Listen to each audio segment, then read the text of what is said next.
আজকে আমাদের ফ্রেন্ড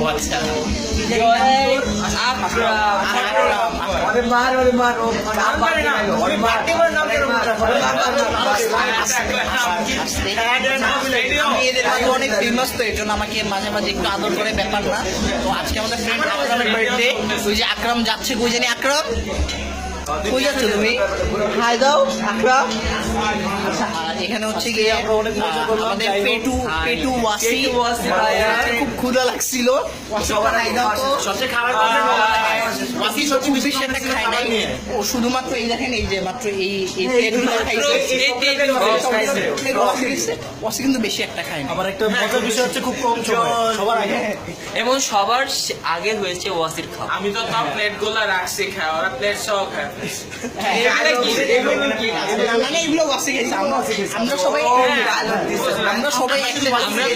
আমরা প্লেট সহ খেয়েছি। আর হ্যাঁ স্যার, যেই দেখবেন নিজ গুণে সবাই কনফিউশনের জন্য ক্লিয়ার করে দেই যে আমরা কিন্তু ক্লাস বাঙ্ক মারি নাই, আমরা রাত্রেবেলা আসছি ক্লাস। এবার আমরা শেষ করবো সঞ্চিতার পোস্ট দিয়ে।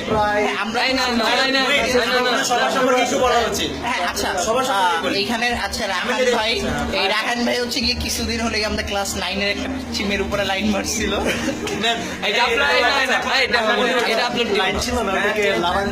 আচ্ছা লারা খাওয়া। তার এখানে আছে জামিল ভাই, যে কিনা হলি ক্রসে ছেঁকা খেয়ে এখন আমি ব্রেকআপ দিছি।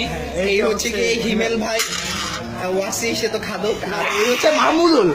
আপনি রাইফেলসের কোনো ছেলেকে বাংলাদেশের কোনো মেয়ের সাথে মিউচুয়াল পান বা না পান, মাহমুদুলকে আপনি মিউচুয়াল পাবেন। আচ্ছা, এখন রাহান কি জানি বলবে। এই যে আমাদের হিমেল ভাইয়ের একটা মজার কেন হচ্ছে, উনি ক্যামেরান ওনার যে কাজটা ওইটা কি বাবা ক্যামেরাটা চলে গেছে, সেই দুঃখে সেই দুঃখে এখন ঠিক নাই। আচ্ছা বেশি হয়ে গেছে। আচ্ছা বাই দ্য ওয়ে, আমরা একটু পর একটা বিখ্যাত নারীর পোস্ট দিয়ে শেষ করবো, বাট এর আগে আমাদের বার্থডে বয় আকরামুল আপনাদের উদ্দেশ্যে কিছু বলবে। আকরামুল, আমরা থ্যাঙ্কস দে, এদের সব কিন্তু গেল না। আচ্ছা, আমরা এখন আমাদের বিখ্যাত একজন আছেন আন্টি, আচ্ছা অবভিয়াসলি আন্টি হবে। যাই হোক আকরামকে আচ্ছা বাই দ্য ওয়ে, আসলে আকরামকে অনেক থ্যাংক ইউ আমাদেরকে treat দিতে। আচ্ছা ঠিক আছে, এখন আমরা আমাদের বিখ্যাত আপুর পোস্ট দিয়ে শেষ করবো। আপু, আপনার 1 2 1 গো।